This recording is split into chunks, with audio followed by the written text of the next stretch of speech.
A wreck of tone and intellect. Terribly underwhelming. An unhinged mess of a movie. Would you believe that film critics used these words to describe what many now consider a modern classic? A movie so egregiously misunderstood that even some fans of the near universally loved film still miss its point entirely, more than 20 years after its release. Few would argue that this movie's reassessment was undeserved, so let's turn our attention to a progeny of this work and ask ourselves, does the Fight Club video game need another look?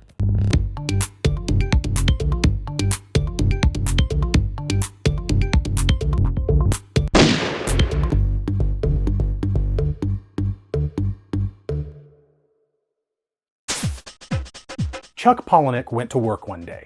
This day was like many others save for one detail. He was covered in bruises from fighting. He was surprised when none of his co-workers asked about his alarming appearance, and the seed for a new novel was thus planted. An episode of Bill Moyer's journal about the draw to street gangs among young men, how it provides a kind of structure and fosters masculinity among disenfranchised males, gave the story shape. Tales of mischief and misdeeds from his buddies working in the service industry imbued the novel with a sense of irreverence and sardonicism. He sold the manuscript for $6,000, something his author friends called kiss-off money, an offer so low that the writer is expected to turn it down. But Palahniuk accepted, and on August 17, 1996, Fight Club was released to critical acclaim. Before it even arrived in bookstores, however, an advance proof of the novel was making the rounds in Hollywood. After being juggled by several producers, it finally found a home under the Fox 2000 production division of 20th Century Fox. 4 directors were pursued for the project. Peter Jackson of the Lord of the Rings fame was busy making The Frighteners. Slumdog Millionaire director Danny Boyle and Bryan Singer of X-Men were also considered. But David Fincher was already interested in the job, having read the book and attempted to buy the rights himself at one point. Fincher made his career as a music video director, but by this point had already made 3 feature films, including the critically and financially successful thriller Seven. Re-teaming with Seven-star Brad Pitt and relative newcomer Edward Norton, Fincher and crew shot Fight Club in and around Los Angeles over 138 days. In the film, Norton plays the unnamed protagonist and narrator, colloquially referred to as Jack. You're up for a review. I am Jack's complete lack of surprise. What? Jack has become disillusioned with his white-collar world of cubicles and IKEA furniture. A chance meeting with the mysterious Tyler Durden convinces Jack that his life could use a bit of chaos and unpredictability. So he and his new friend go about establishing a so-called fight club in the basement of a local bar. Here, men gather to unleash their most violent primal urges upon one another as a means of release from the pressures of modern life. As fight clubs spring up all over the country, the organization evolves into a sort of radical activist group called Project Mayhem, perpetuating sophisticated acts of organized vandalism against the corporate world. Jack soon realizes that Tyler is not who he seems to be, and must take drastic measures to free his psyche of his influence. A screening at the Venice Film Festival in September of 1999 was an early indicator of the widespread divisive response the film would eventually receive. Critics compared it to Stanley Kubrick's A Clockwork Orange, and feared that it would similarly influence copycat acts of violence like Kubrick's film did in the United Kingdom decades earlier.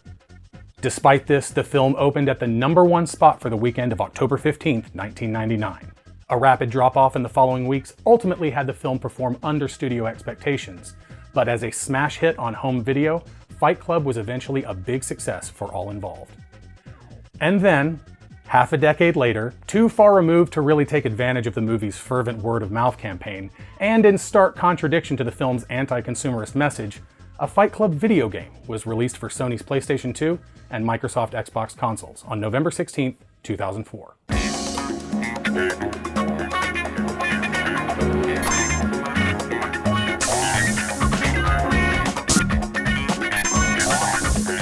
Developed by Genuine Games, makers of titles such as 50 Cent Bulletproof, Fight Club takes form, appropriately, as a fighting game. Upon startup, players are greeted with a handsome title screen featuring the Paper Street House, a key location from the film, and a list of options. Jumping right into the game mode submenu, the quickest way to start brawling is in the top-listed Arcade mode. Here, the player will challenge 8 of the game's characters in a row, the first 7 randomly selected, and the final match always against the nameless protagonist, referred to in the game as Jack in quotation marks. As a 3D fighter, the game is functional if unrefined. like a great value Virtua Fighter, a bag cereal Tekken, if you will. It works, mostly. The game contains only 3 movesets across all 14 of its characters: brawling, grappling, and martial arts. And listen, I get it, the fat guys are going to be the grapplers, but did you really have to make the only Asian character in the game a martial artist? He doesn't even join the Fight Club in the movie, he's just a poor convenience store clerk who gets terrorized by Tyler Durden. But I digress. These 3 movesets have tons of crossover and barely distinguish themselves from one another. In theory, the grapplers are slower and stronger, while the martial artists are weak but fast, and the brawler is the middle ground between the two. But in practice, everyone feels pretty much the same, just with a few different moves, or frequently different looking moves that do essentially the same thing. In faint praise of the game's mechanics, the hit detection is decent. Watch as this jumping kick avoids a leg sweep by the opponent. Keep in mind that there's no actual jump mechanic in the game, so the fact that the hitbox moves appropriately is somewhat surprising, especially considering how undercooked everything else is. The damage system is also a little more robust than you might expect. Each attack has 2 damage values, real damage and flash damage. While the real damage will instantly reduce an opponent's total life points, the flash damage is only temporary. If a player can avoid being hit after receiving flash damage, those health points will recover with time. This system may be the first of its kind in a fighting game and resembles the provisional chip damage system implemented in Street Fighters 4 and 5. Visually, the game doesn't really impress, but it doesn't look terrible either. Characters get visibly bruised and battered as the matches wear on, and the screen will occasionally get sprayed with blood, both nice touches. The fights themselves, however, fail to emulate the same raw brutality as the violent encounters in the film. When a character's health gets critically low, bone-breaking moves can be executed. These are illustrated with an X-ray effect that may have inspired a similar feature in later Mortal Kombat games. Occasionally, an opponent will tap out once the threat indicator appears on their health bar. Levels are all appropriately wet and grimy and based on scenes from the movie, and the ability to move matches into different areas of a stage offers some visual diversity. Jumping back to the character select screen, a variety of familiar, well, names if not faces are featured.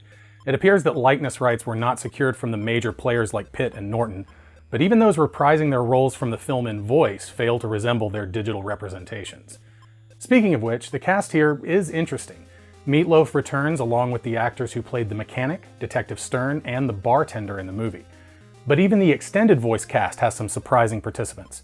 Character actor Mike Starr and Joshua Leonard of the Blair Witch Project fill the shoes of characters Lou and Tyler Durden respectively. And I gotta say, Leonard's Brad Pitt impression ain't that bad. I want you to hit me as hard as you can. If you were underwhelmed with Fight Club's arcade mode, you ain't seen nothing yet. In the game's story mode, players take control of an original character who joins a fight club and goes on a countrywide trek in search of Tyler Durden.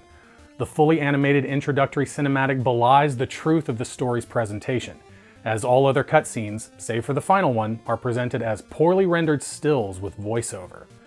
After an encounter at the Paper Street house, the player is off to Seattle to do battle with Lou, the bar owner from the film who definitely did not know where Tyler Durden has been. You don't know where I've been, Lou. Oh my God! You don't know where I've been! Why he's decided to join Project Mayhem in the game's story, we don't know. We also don't know why he's in Seattle. Raymond, the aforementioned convenience store clerk, is also inexplicably doing work for Tyler in Chicago. The protagonist meets Jack at some point between flights and fights and explains in flashback how he was going to end it all after his girlfriend left him. And by end it all, I mean he literally puts a gun to his head in the middle of a bar. The bartender talks him down and tells him about Tyler and Fight Club, giving the player character new purpose in life. After a couple more trips to Miami and Atlanta, for reasons, the main character finds himself again at the Paper Street house where he rallies Project Mayhem members for some ill-defined mission. Keep in mind, this guy hasn't even met Tyler yet. The player meets Jack at the corner of, and I'm not making this up, Jekyll Street and Hyde Street. Jekyll is misspelled and denotes a block number of 666. It's very edgy and not at all how block numbers work. Here, an extremely confusing cutscene reveals the big twist of the story. Hey, long time no see. What are you doing here? Carrying out my assignment. Your assignment? You're with Tyler. Tyler's nuts. Shut the up, you little pansy. Tyler's the only sane person on the planet. Yeah. He was there when we made that up. Me and Tyler. Tyler and me. Don't you see it? We're the... Don't you go telling. Don't you say it. I'll tell anyone I want to. He doesn't know. He has no idea. You really have no idea. This is bad. It's real bad. But in fairness, I kind of respect what they were going for. Unlike the film, which is told from the perspective of Jack, Tyler Durden is never presented as anything but Jack, because to our main character, they would appear to be the same person. We don't see the blonde effigy of Brad Pitt at any point throughout the game, and even in this scene, when Tyler speaks, the words come out of Jack's mouth. Although Tyler is represented in the title cinematic of the game, the context of this story requires that we don't see the Tyler that Jack sees. The concept is sound. The execution, not so much. I will stop you. No, I will stop you. You think you can stop me? Come on, go ahead. I think you're completely out of your f***ing tree. The game ends in a similar way as the film. Of course, we get none of the backstory that tells us the bombing plan by Project Mayhem was an attempt by Tyler to erase credit card debt. In the film, Jack tries to sabotage the operation, but is stopped by Tyler. He then shoots himself to kill Tyler, but must watch helplessly as the explosives detonate. In the game, he shoots himself and the bombs fail to explode, so he fires a failsafe detonator himself, ending the game with a monologue about how Project Mayhem and Tyler Durden are going to wake up the world. If it wasn't clear that the very existence of this product profoundly misses the point of the film, this finale really drives it home. And how is the player rewarded for completing the story? By being granted the privilege to play as Fred Durst, frontman of Limp Bizkit and filmmaker in his own right. You okay with some music? You like a little Limp Bizkit? Sure. You like a little biscuit? Yeah. Yeah? Nice and loud? I used to listen to this back in the day. This is hot. Oh my God, that is nice. That is nice.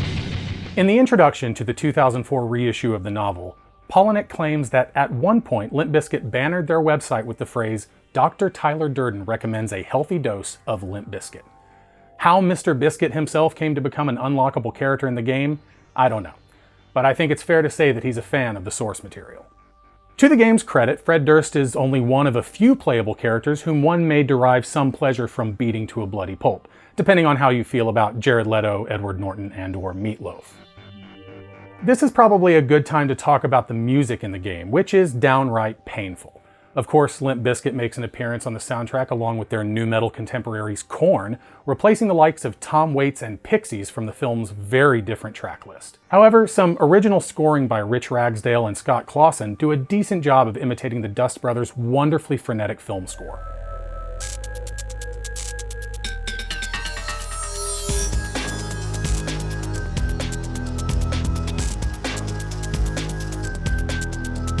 Alongside Mr. Durst, other unlockable characters include the bartender, named Halo in the game due to the metal brace he wears on his head, Richard Chesler, Jack's boss from the film, and Abraham Lincoln, included as a nod to a conversation from the film in which Tyler says he'd want to fight the 16th president. Lincoln. Lincoln. Big guy, big reach. Skinny guys fight to the burger. The game also features a very simple character creator for online play. The network options are interesting. Players can choose between a normal character and a hardcore character. Normal characters recover all health between fights, but a hardcore character does not. Furthermore, bone-breaking moves can semi-permanently injure a hardcore character and force them to retire, making that character unplayable. But extensive damage and early retirement from a particularly brutal match can be avoided by tapping out. An injured character must then use the emergency room feature to heal. This costs character development points, or CDPs, which are also used to increase stats like strength and endurance. Strength naturally affects how many hit points of damage attacks do, and endurance affects the speed of flash damage recovery. There is perhaps more complexity to this online feature than I expected, but to what purpose? The game itself is a pale imitator of much better fighters, and I can't imagine many people were ever playing this online, even when it first came out. A local 2-player versus mode, a never-ending survival mode, a cutscene gallery, and a bit of jiggle physics round out the features in this package. All in all, Fight Club is not the worst game I've ever played. It's not even the worst movie tie-in I've played. Its shortcomings had me struggling to get into it as I made my way through the game modes, but I definitely hit a sort of stride at one point that had me feeling like I was actually enjoying the game. However, the feeling fell away pretty quickly as I pressed on and grew weary of the repetitive matches and grating music. To answer my question from the top of the show, no. Fight Club the video game is not worthy of reevaluation. I'd say, if anything, it's a pretty good reason to follow the first 2 rules of Fight Club. You do not talk about Fight Club.